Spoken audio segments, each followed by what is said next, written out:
Bueno, esta tercera parte entonces va a estar destinada a presentarles tres paradigmas que están vigentes en la actualidad de nuestra práctica asistencial en salud mental.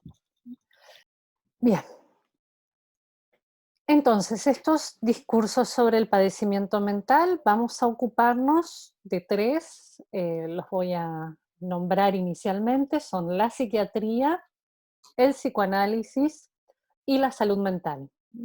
Cada uno de ellos tiene un momento de constitución histórico muy distinto, condiciones de posibilidad también diferenciales, responden a urgencias históricas particulares en cada caso. El primero en surgir es entonces el discurso de la psiquiatría. Tenemos que remontarnos a fines del siglo XVIII, comienzos del siglo XIX, para encontrarnos con lo que se conoce como la clínica psiquiátrica clásica. De hecho, en esas condiciones de posibilidad del surgimiento, es muy importante destacar los efectos, las consecuencias de la Revolución Francesa en la reorganización social, ¿sí? Los efectos de la consideración de la libertad para todos los sujetos, que se conviertan en sujetos de derecho, ¿no? Y el inicio de lo que luego Foucault va a llamar las sociedades disciplinarias, ¿no? Entonces es justamente en ese momento de urgencia histórica, de una nueva reorganización social, que surge un dispositivo, que es el dispositivo del aislamiento, que también se conoce con el nombre de dispositivo asilar o manicomio, que data de aquella época y que tenía por fin justamente excluir, aislar, no solo en ese momento aquellos que podían presentar algún tipo de discordancia en la conducta, porque aún el padecimiento mental no era objeto de estudio de una disciplina, sino que en ese momento se aislaba también a todos aquellos que se consideraba perturbaban el orden social o se constituían en un peligro para el orden social. Por lo tanto, bueno, es muy interesante remarcar entonces que este dispositivo del aislamiento, que continúa aún en nuestros días, habiendo pasado ya varios siglos, surge con una función que no era la de curar, sino más bien la de proteger a la sociedad de aquellos seres humanos que presentaban conductas que podían poner en peligro a los demás. ¿Sí? Eh, de ahí que la noción del dispositivo como saber poder de Foucault es clave para entender la constitución de esto que en un inicio se presenta como una medicalización de la locura, es decir, el pasaje de la cuestión del el patos psíquico del discurso jurídico en el cual tenía un lugar previo a la Revolución Francesa a el discurso médico, donde el loco se vuelve alguien a quien hay que tratar y quien debe tratarlo es un médico. Esto es el primer discurso que podemos ubicar acerca del padecimiento mental y que justamente a partir del ejercicio de un poder en este dispositivo disciplinario del aislamiento, que un saber comienza a gestarse en la medida en que el hecho de mantenerlos excluidos y aislados permitió poder observarlos y poder comenzar a describir esas conductas de la locura.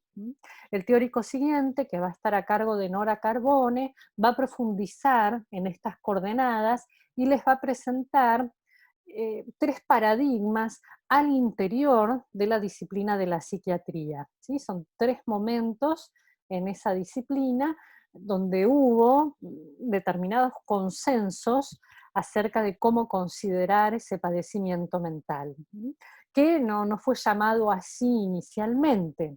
El primer paradigma es el paradigma de la alienación mental. Este es uno de los primeros nombres que cobra el patos en el campo de la medicina. El segundo paradigma es el de las enfermedades mentales. Este es un término que ya ven, surge a fines del siglo XVIII, principios del siglo XIX, y continúa vigente, lo continuamos usando, está aún en nuestro léxico habitual. ¿Mm? Y por último, el tercer paradigma que vamos a estudiar es el de las estructuras psicopatológicas. Le llamo la atención sobre el punto en que la psiquiatría y la psicopatología no debieran amalgamarse o superponerse sin más, sino que más bien vamos a ver en este recorrido que son disciplinas con alcances distintos, con métodos distintos, eh, e incluso lo vamos a ver cuando trabajemos este autor que es Jaspers, que aparece aquí mencionado, que edita, ¿sí?, un compendio de una psicopatología general en 1913, donde él va a hacer una distinción entre la psiquiatría y la psicopatología. Es importante entonces retener que la psiquiatría como disciplina se diferencia de la psicopatología y que el surgimiento de la psiquiatría es primero en relación a el surgimiento de las teorías psicopatológicas. Bien, esto es lo que hace a la psiquiatría. El otro paradigma del que nos vamos a ocupar es conocido para ustedes, lo estudiaron en teoría psicoanalítica, es el psicoanálisis. Es también una teoría psicopatológica, o sea que vemos esto que comentábamos al principio, la psicopatología no es una. Yo ya les mencioné la psicopatología de Jaspers, hay también una psicopatología en Freud, él la llamó una psicopatología de la vida cotidiana y en ese gesto subvirtió todo el pensamiento de la época acerca del sufrimiento psíquico, en la medida en que introduce como factores causales al inconsciente, a la sexualidad y a la muerte. ¿Sí? Es una teoría, pero nuevamente no es una teoría que esté ajena a una práctica. La práctica del psicoanálisis se ejerce en un dispositivo peculiar que es el dispositivo analítico, ¿sí?, que tiene sus propias reglas y sus procedimientos de efectuación.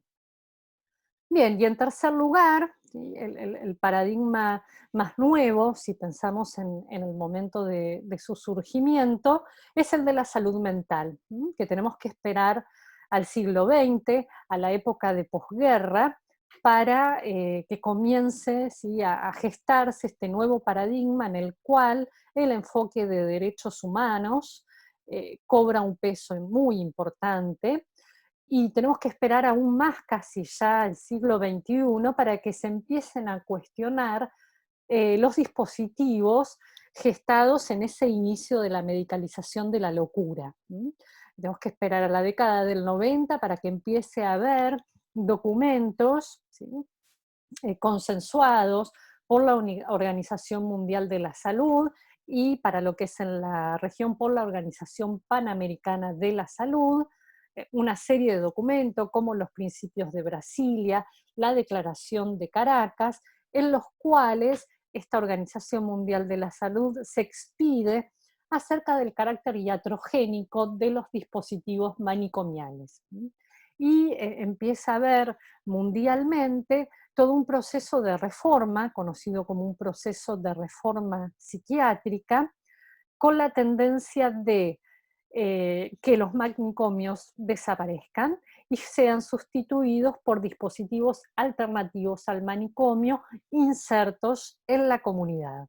Es decir, que el tratamiento del padecimiento mental no debe realizarse en aislamiento, sino que deben buscarse dispositivos que permitan al sujeto mantener los lazos sociales con su comunidad. Bueno, esto en Argentina ha llegado más bien tardíamente, si bien en otros países esto comenzó, eh, digamos, a practicarse efectivamente en el diseño de nuevos dispositivos en la década del 60, nuestra nueva Ley Nacional de Salud Mental data del 2010, ¿sí?, y fue reglamentada en el 2013. O sea que es una ley bastante nueva, la primera ley que tiene alcance nacional con respecto al tema y de la cual nos vamos a ocupar de estudiarla, de ver cuál es la noción de padecimiento mental que propone, cuál es la crítica a las enfermedades mentales que hace, y está todo el desafío de pensar cuáles serían los dispositivos alternativos al manicomio para el tratamiento del padecimiento. Bueno, dejo aquí este video, en el siguiente vamos a pasar a presentar el programa, no antes, sin dejar esta reflexión por último en esta parte, y es que el padecimiento humano es de una complejidad enorme. ¿Sí? Borges solía decir que el hombre era el hombre, pero además era el hombre en sus circunstancias, ¿sí? El ser humano en sus circunstancias. De ahí que es muy importante que ya desde la formación incorporemos una perspectiva interdisciplinaria. Cuando algo es tan complejo, requiere de un entrecruzamiento de varias miradas y de varias perspectivas. De ahí que la materia proponga abordar estas tres perspectivas: psiquiatría, psicoanálisis y salud mental, para aproximarnos a este padecimiento.